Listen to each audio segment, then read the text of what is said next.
Hello प्यारे बच्चों, कैसे हो आप सभी। आशा करता हूँ घर पे आप सभी स्वस्थ होंगे और अपनी पढ़ाई कर रहे होंगे। बच्चों, जैसा कि हम जानते हैं 3 पार्ट हो चुके हैं इस लेसन के। चौथा पार्ट जो है आज का वो है नशीले पदार्थों के ऊपर, यानी किस प्रकार से नशा सामाजिक और आर्थिक नुकसान पहुंचाता है, यानी कैसे समाज में पैसे भी जाते हैं और इज्जत भी जाती है। तो आज हम इस लेसन के दौरान ये जो भाग है इसमें मुख्य रूप से नशीले पदार्थों के बारे में पढ़ेंगे। और वो जो नशीले पदार्थ हैं उनमें से जैसे कुछ नाम है गुटखा, तम्बाकू, मदिरा यानी कि शराब, उसके अलावा अफीम और कुछ और भी नशीले पदार्थ हैं। आज के जो हमारे टॉपिक होंगे वो होंगे गुटखा, तम्बाकू, मदिरा और अफीम। इनके बारे में आज अपने पढ़ते हैं। तो शुरुआत करते हैं बच्चों सबसे पहले परिभाषा से कि नशीले पदार्थ क्या होते हैं। तो नशीले पदार्थ की परिभाषा देखो। नशीले पदार्थ यानी कि टॉक्सिक सब्सटेंस, वे रसायन यानी कि वे केमिकल जो हमारे शरीर में जाके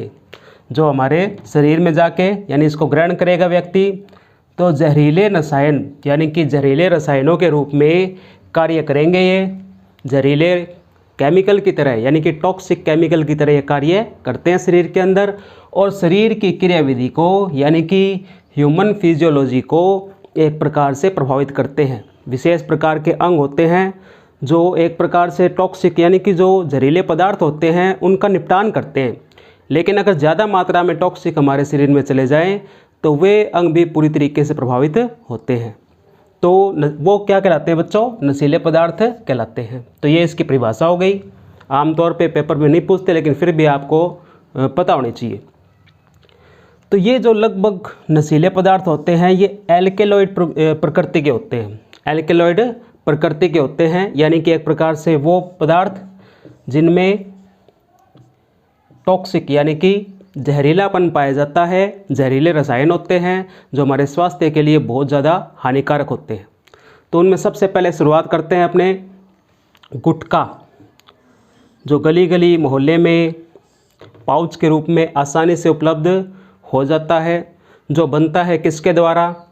सुपारी के टुकड़े, कत्था, सुगंधित खुशबू, चूना वगैरह और तम्बाकू के मिलाने से, यानी कि अलग अलग फ्लेवर के अंदर ये आते हैं और लोगों को आकर्षित करते हैं।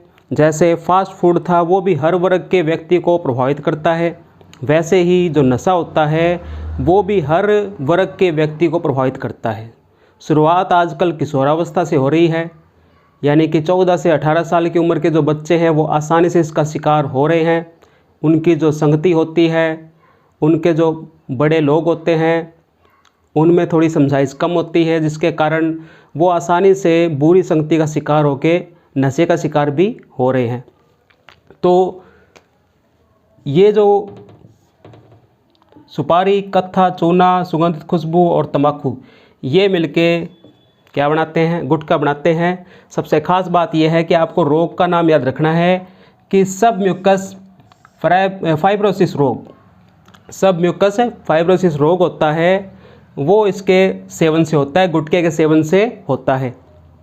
और लक्षण इसका मुख की मांसपेशियां कठोर हो जाएगी, यानी कि उसमें ना तो वो सिकुड़ेगी ना ही फैलेगी, जिसके कारण जबड़े ठीक से नहीं खुल पाएंगे और वो जो लक्षण होंगे वो निमंत्रण देंगे किसको? इस रोग को, सबम्यूकस फाइब्रोसिस रोग।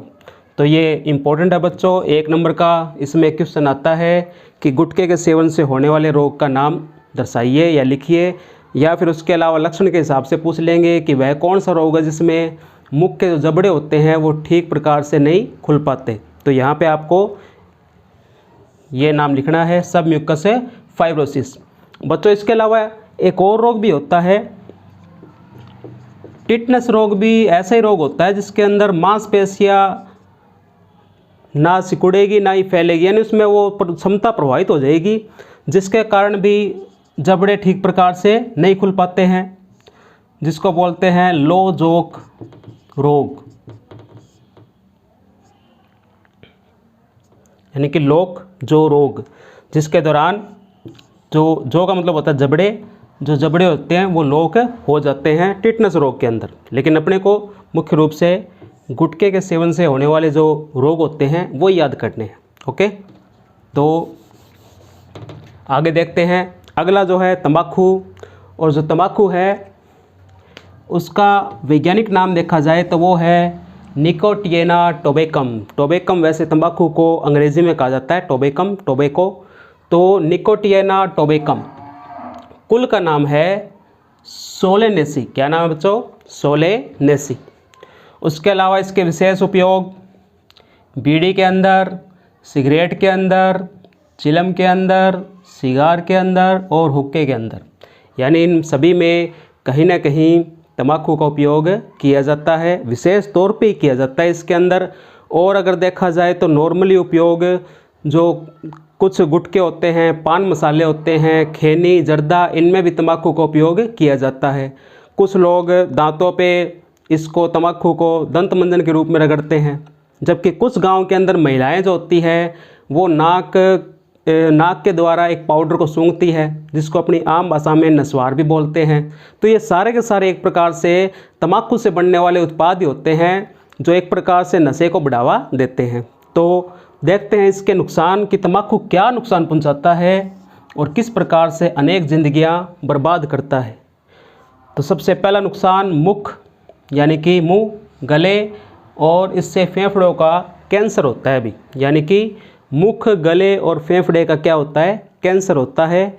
क्योंकि अगर कोई व्यक्ति सिगरेट पी रहा है तो सिगरेट के धुएं के अंदर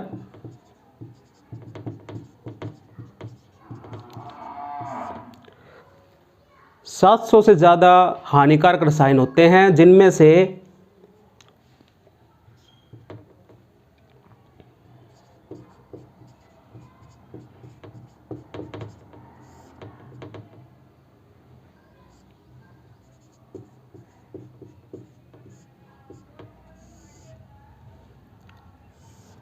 हेलोसाइक्लिक हाइड्रोकार्बन प्लस में बेंजीन,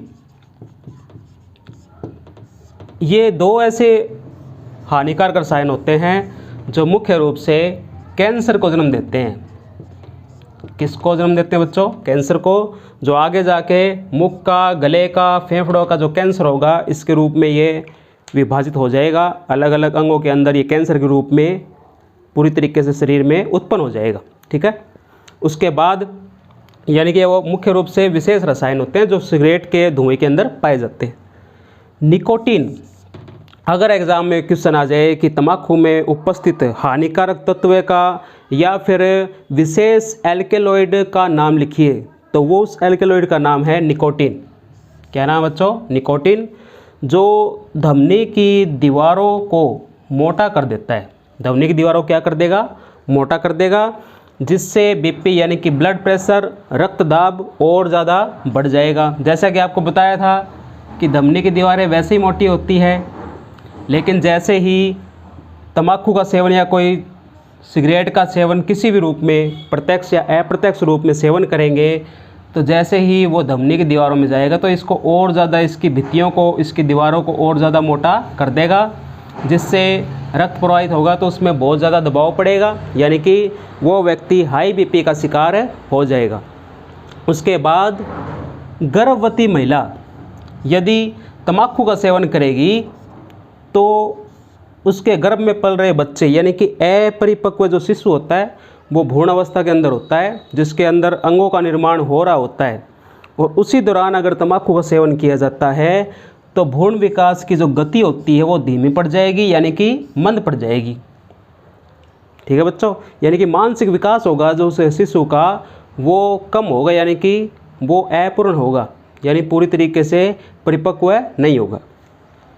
उसके बाद सिगरेट के धुएं में उपस्थित एक हानिकारक गैस होती है जिसका नाम होता है कार्बन मोनोऑक्साइड। क्या नाम होता है बच्चों? Carbon monoxide.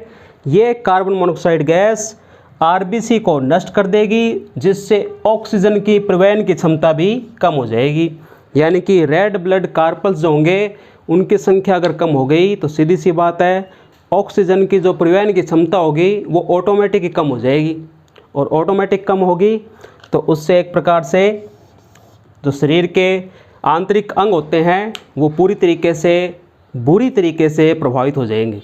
ठीक है, तो ये अपने 2 टॉपिक गुटखा और तंबाकू। उसके अलावा अगर और बात करें तो भारत में प्रत्येक साल 10 लाख जो लोग होते हैं वो सिगरेट छोड़ देते हैं। 10 लाख जो लोग होते हैं वो सिगरेट छोड़ देते हैं, लेकिन अपनी जान देकर, बेमौत मरकर, क्योंकि जब तक वो ज़िंदा रहेंगे तब तक वो ऐसी लत होती है कि आसानी से वो छूटती नहीं है। आपने देखा होगा निकोटेक्स का इस्तेमाल करते हैं, च्युइंगम चबाते हैं, या निकोटेन टैबलेट भी आती है वो भी खाते हैं, लेकिन फिर भी जो नशे की लत होती है वो आसानी से नहीं जा पाती। बहुत ही कम लोग ऐसे होते हैं जो सिगरेट आसानी से छोड़ देते हैं, लेकिन कुछ लोगों को अपनी जान की कीमत चुकाने के बाद ही सिगरेट छोड़नी पड़ती है। तो ये बच्चों आप लोग नोट डाउन कर सकते हैं, स्क्रीनशॉट ले सकते हैं इसका। तीसरा टॉपिक है मदिरा यानी कि शराब। और मदिरा और शराब के अंदर मुख्य घटक होता है C2H5OH, जिसको कहा जाता है एथिल अल्कोहल। यानी कि एथिल अल्कोहल अलग अलग मात्रा में अलग अलग मदिराओं के अंदर पाया जाता है। जैसे कि अपने बियर की बात करें तो बियर के अंदर 7% अल्कोहल पाया जाता है। उसके अलावा रम के अंदर 40% अल्कोहल पाया जाता है। यानी कि अलग अलग मदिराओं के अंदर अलग अलग किसकी मात्रा होती है, एथिल अल्कोहल की। तो नेक्स्ट अपने है नुकसान या हानियाँ क्या होती है, क्योंकि एग्ज़ाम के अंदर 1 नंबर का प्रश्न अगर पूछते हैं तो यहाँ से पूछते हैं कि मदिरा या शराब के अंदर मुख्य घटक क्या होता है, 1 नंबर का प्रश्न। तो इसमें आपको ये सूत्र लिख के साथ में नाम लिख सकते हैं, एथिल अल्कोहल बोलते हैं इसको। नुकसान और हानियाँ क्या होती है कि अल्कोहल रक्त प्रवाह द्वारा लीवर के अंदर, यानी कि यकृत को बोलते हैं लीवर में पहुँचता है, और अधिक मात्रा में उपस्थित एथिल अल्कोहल, अधिक मात्रा में उपस्थित अल्कोहल को लीवर एक विषैले पदार्थ में बदल देता है, जिसका नाम होता है एसिटल्डिहाइड। क्या नाम होता है बच्चों? एसिटल्डिहाइड। और ये विषैला पदार्थ इसमें बदलेगा तो ये लीवर को सर्वाधिक नुकसान पहुंचाएगा। यानी कि शराब के सेवन से सर्वाधिक जिस अंग को नुकसान पहुंचता है वो है लीवर, यानी कि यकृत। उसके बाद व्यक्ति के शरीर का जो सामंजस्य होगा, नियंत्रण होगा, कंट्रोल होगा, वो पूरी तरीके से कमज़ोर हो जाएगा। वो व्यक्ति लड़खड़ाएगा और टेढ़ा मेढ़ा होता हुआ या तो नाली के पास गिर जाएगा, यानी एक प्रकार से प्रकृति का प्रेमी हो जाता है, या तो नाली के पास में लेटेगा या फिर मिट्टी में कहीं पे कीचड़ में औंधे मुँह पड़ा होगा। यानी एक प्रकार से वो प्रकृति का पूरी तरीके से प्रेमी हो जाता है शराब पीने के बाद।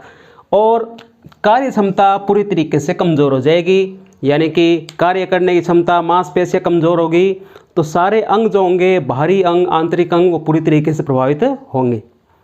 उसके बाद अल्कोहल के सेवन से एक रोग होता है बच्चों, इसका नाम होता है लीवर सिरोसिस, या फिर इसको बोलते हैं वसीय यकृत रोग।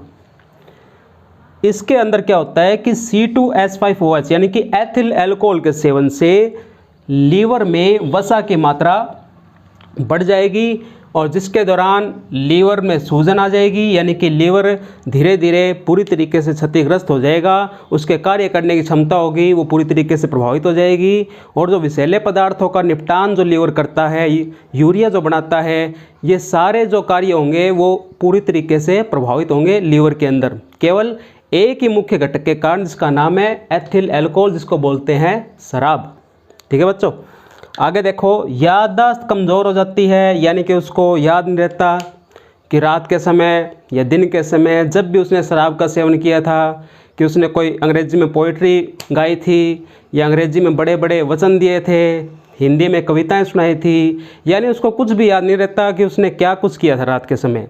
अगर ज़्यादा मात्रा में सेवन कर ले तो याददाश्त धीरे धीरे कमज़ोर हो जाती है, और जो दिमाग की कार्य करने की क्षमता होती है वो पूरी तरीके से प्रभावित हो जाती है, और व्यक्ति याद रखना धीरे धीरे बंद कर देता है। उसको बोलते हैं याददाश्त कमज़ोर होना। और साथ में तंत्रिका तंत्र भी प्रभावित होता है, क्योंकि मस्तिष्क का सीधा संबंध इस तंत्र से होता है तंत्रिका तंत्र से, यानी केंद्रीय तंत्रिका तंत्र होगा वो पूरी तरीके से प्रभावित हो जाएगा, नियंत्रण नहीं रहेगा, संतुलन नहीं रहेगा। इसलिए शराब पी के कभी भी गाड़ी नहीं चलानी चाहिए। यातायात के जो क्वेश्चन होंगे उसके अंदर अपने पढ़ेंगे कि किस प्रकार से उनको एक सज़ा का प्रावधान है।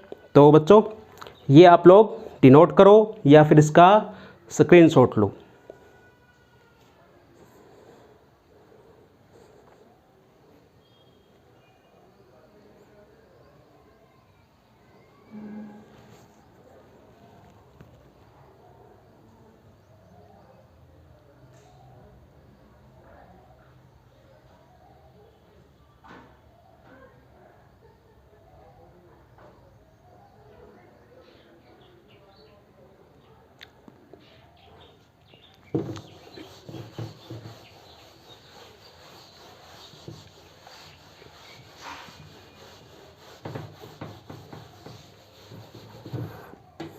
तो बच्चों लास्ट टॉपिक अपना नशीले पदार्थों के रूप में वो है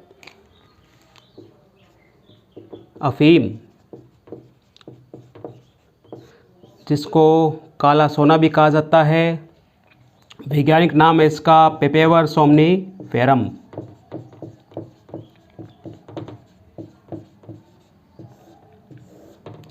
वैज्ञानिक नाम क्या है बच्चों? पेपेवर सोमनीफेरम। और ये प्राप्त किया जाता है एक कच्चे फल से, कच्चे फल की भित्ति से, जिसको बोलते हैं कैप्सूल या फिर इसको बोलते हैं डोडा, यानी डोडा पोस्ट का आपने नाम सुना होगा, पाउडर जो होता है डोडा या फिर कैप्सूल इसको बोला जाता है। तो इसके अंदर मुख्य रूप से बच्चों 30 प्रकार के एल्कलॉइड पाए जाते हैं, जिनमें से कुछ प्रमुख हैं जैसे निकोटीन, मॉर्फिन, कोडीन, पेपेवरिन या फिर सोमनीफेर। ये कुछ एल्कलॉइड्स इसमें पाए जाते हैं।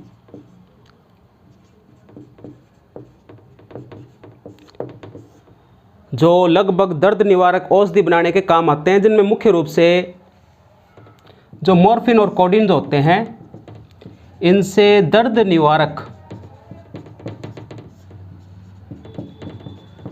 निवारक औषधि बनाई जाती है बच्चों, ठीक है। और कहाँ पे इस अफीम का प्रयोग किया जाता है? जैसे ग्रामीण क्षेत्र जो होते हैं या फिर आदिवासी जो क्षेत्र होते हैं,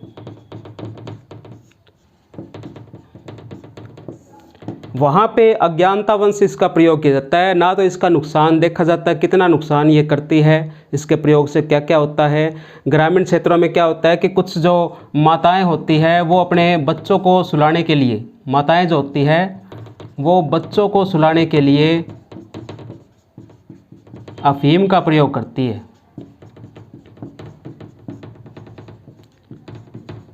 ताकि उनको नींद आ जाए। लेकिन धीरे धीरे वो बच्चे जब बड़े होते हैं तो उनको एक प्रकार से लत लग जाती है अफीम की, और धीरे धीरे लत लग जाती है तो एक प्रकार से जब वो बड़े होते हैं, बाल्यावस्था या किशोरावस्था के अंदर आते हैं, तो उन बच्चों की प्रतिरोधक क्षमता धीरे धीरे नष्ट हो जाती है और वो बेमौत शिकार हो जाते हैं, यानी कि असामयिक मौत का शिकार हो जाते हैं। तो अगर पूछा जाए कि क्या प्रभाव डालती है, तो मुख्य रूप से यही प्रभाव है बच्चों कि अफीम के सेवन से धीरे धीरे इसकी लत लगती है और प्रतिरोधक क्षमता धीरे धीरे नष्ट हो जाएगी और वो व्यक्ति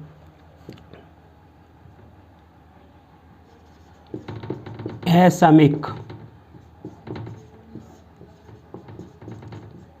मौत का शिकार हो जाएगा, असामयिक मौत का शिकार हो जाएगा। अफीम को काला सोना क्यों कहा जाता है, उसका मुख्य कारण ये है बच्चों कि कैप्सूल जो होता है, कैप्सूल यानी कि डोडा, उस कैप्सूल में से एक सफ़ेद द्रव पदार्थ निकलता है जिसको बोलते हैं लेटेक्स। क्या बोलते हैं बच्चों? लेटेक्स बोलते हैं। और इस लेटेक्स को सुखाया जाता है, यानी इसको सुखाया जाएगा, फिर ये वाइट पाउडर में हो जाएगा। और वाइट पाउडर में अगर होगा तो बाद में धीरे धीरे वाइट पाउडर से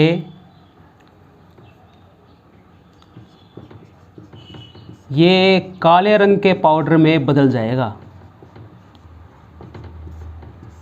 काले रंग के पाउडर में बदल जाएगा। यानी कि डोडे से सफ़ेद पदार्थ निकलता है, इसको लेटेक्स बोलते हैं। लेटेक्स को सुखाएंगे तो सुखाने के बाद ये काले रंग के जो पदार्थ होगा पाउडर में चेंज हो जाएगा। इसलिए अफीम को काला सोना यानी कि ब्लैक गोल्ड कहा जाता है। यानी फसलों के अंदर वाइट गोल्ड कहा जाता है रुई या कपास को, और ब्लैक गोल्ड यानी कि काला सोना कहा जाता है अफीम को कहा जाता है बच्चों। किसको कहा जाता है? अफीम को कहा जाता है। तो ये अफीम के उपयोग है, तो आप लोग इसको डिनोट करो। दो प्रश्नों के बच्चों, सबसे पहले नॉन क्वेश्चन आपसे पूछा गया था कि मानव शरीर के अंदर रक्त दाब कितना होता है, और उसका सही जवाब जो है, मुझे लगता है कि आप लोगों ने जवाब दिया होगा। अगर नहीं दिया तो आपकी नॉलेज के लिए, तो इसका सही जवाब है 120। यानी कि इसका जो सिस्टोलिक मान होता है 120 डिवाइड 80, यानी कि इसका डायस्टोलिक मान होता है वो होता है 80 mmHg, यानी 120 डिवाइड 80 mmHg। एक हेल्थी ह्यूमन का जो बीपी होता है वो इतना ही होता है सामान्यतः। अगला क्वेश्चन था अननोन क्वेश्चन, जिसमें आपसे पूछा गया था कि स्फाइग्नोमैनोमीटर यानी कि रक्तदाब रक्तचाप मापी यंत्र का आविष्कार करने वाले वैज्ञानिक का क्या नाम है? तो उसका सही जवाब है रीवा रोची। रीवा रोची ने सन 1937 के अंदर, यानी कि 15 मार्च 1937 के अंदर ये आवश्यकता महसूस की कि रक्तदाब के कारण कौन कौन सी परेशानियां पैदा हो सकती है, कौन कौन से रोग हो सकते हैं। तो उन सब का जो अध्ययन करने के लिए उन्होंने एक यंत्र का आविष्कार किया, उसका नाम था स्फाइग्नोमैनोमीटर। आई होप ये जानकारी आपको पसंद आई होगी और ये क्लास भी आपको पसंद आई होगी। तो मिलते हैं बच्चों अगले भाग के अंदर, अगले पार्ट के अंदर, जो अंतिम पार्ट होगा इस लेसन का। और घर पे रहें, स्वस्थ रहें, पढ़ाई करते रहें, और हार्ड वर्क परिश्रम भी अपने आप में ही एक नशा ही होता है। अगर ये नशा है तो और किसी नशे की ज़रूरत नहीं होती। तो बच्चों ये परिश्रम कीजिए, ये नशा रहने दीजिए, और इस एल्कलॉइड वाले नशे से दूर रहिए। Stay safe, stay home, keep healthy, and मिलते हैं अगले क्लास के अंदर। Take care.